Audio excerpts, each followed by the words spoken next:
Hello YouTube! Hello everyone! You don't know what to do against the King's Gambit? You always lose? Well, thanks to me, you're gonna always win now. I hope that you enjoy, guys, this trap in the opening. I think that it's gonna be really interesting for you guys. You can see I have 99.1 accuracy with one brilliant move. Basically, I'm like an engine, but better. Everything is thanks to this book. 125 surprises in the opening. I recommend you take this book in your home language if it's available. It's an amazing book when you want to train your opening. And I'm gonna teach you guys how to beat the King's Gambit and how to trap your opponent in 10 moves. So let's go ahead. So we have the King's Gambit, classic. On the King's Gambit, I recommend to play knight c6. Knight c6 here, just declining the gambit, but it's a bit of a tricky move because usually King's Gambit players don't know what to do against this because everyone is going to take the pawn and then they're going to try to checkmate you and it's going to be a hard game. With this, you kind of avoid the traps and you can set your own traps. So we are going to see this game. Small miniature, so the next move is f5 when you play this opening. Taking the f5 pawn is the right move for white, so then you push the pawn.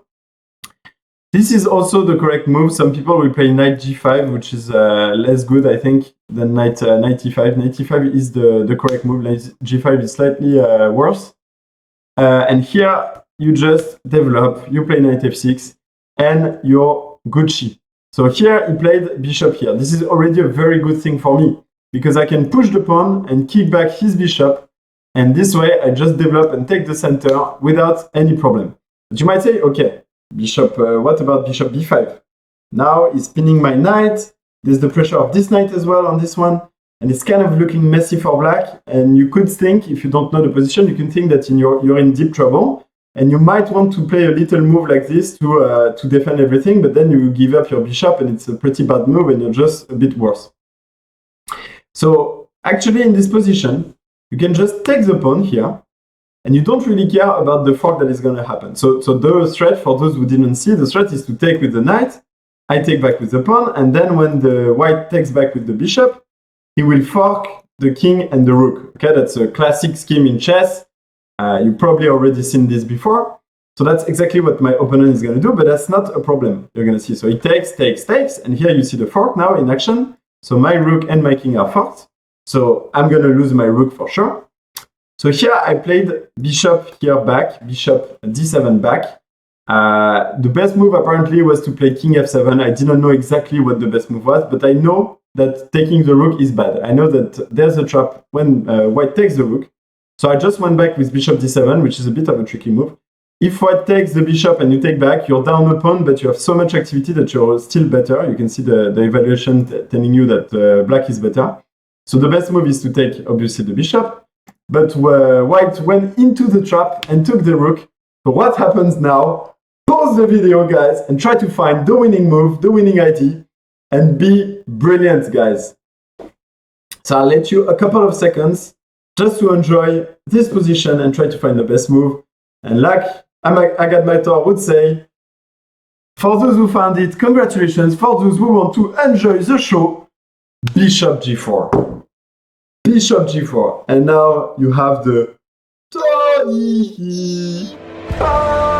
prophecy is true. Of course, the prophecy is true. Bishop g4, guys, trapping the white queen. And so this bishop went all the way to take our rook, but he can't go back to defend the queen, so the queen is just lonely.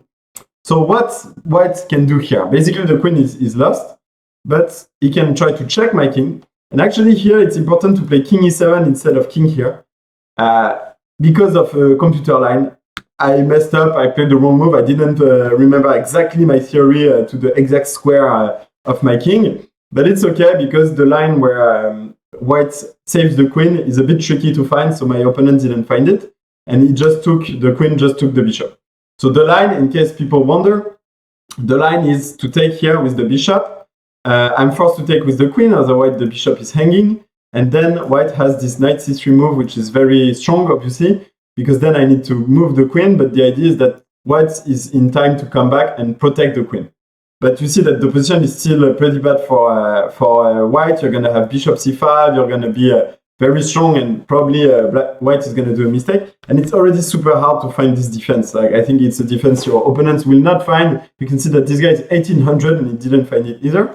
And that's also why, you know, when I told you king f7 was better than going back with the bishop, that's also why I remember that I wanted to play this. Because when you play this, playing bishop takes rook is a big mistake.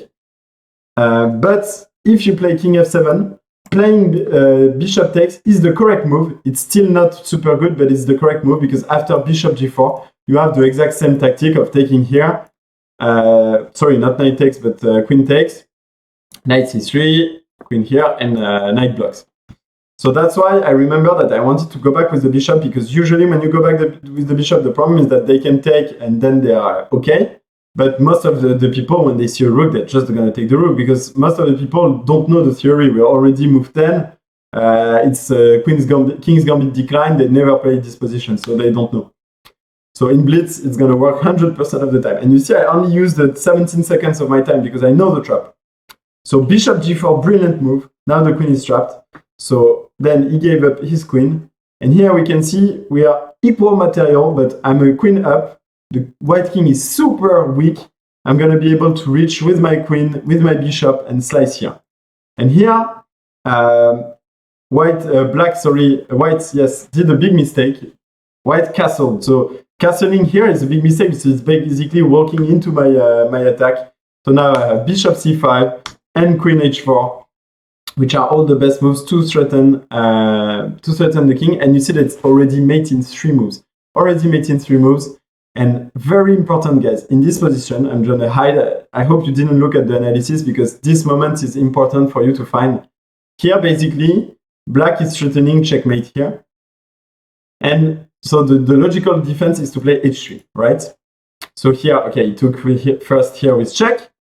So I just moved out of check. I knew this was checkmate already. But for you guys, pause the position here and try to find the winning move for black.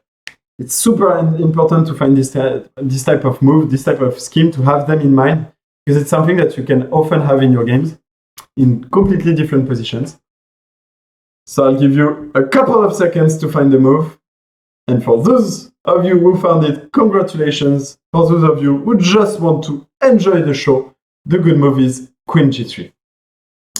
So in this position, I'm sure that a lot of you guys would want to play knight f2. That's also the first thing that I would have in mind, but it's a missed win. And guys, already, because of knight f2, you deserve a dane in your face, because this is a missed win. Why? Because first of all, if white plays king h2, the only good move is to go back with the knight. And so if you don't find the queen g3, then you can just repeat the position and that's it. Like, you don't really have a good way of continuing. Second, because white can take with the rook.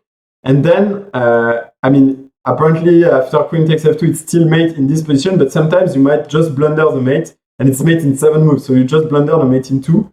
So why queen g2? Because you have to understand, with queen g2, you threaten mate, so they have to defend mate. And the problem is, taking the knight doesn't help, because we have our bishop that blocks here the very important escape square for the white king. And so that's what white did in this game. He took the knight. Queen h4, checkmate. That's a 17 moves checkmate against a 1800 against the King's Gambit. Look at the time. I used like 45 seconds. The guy used like 3 minutes.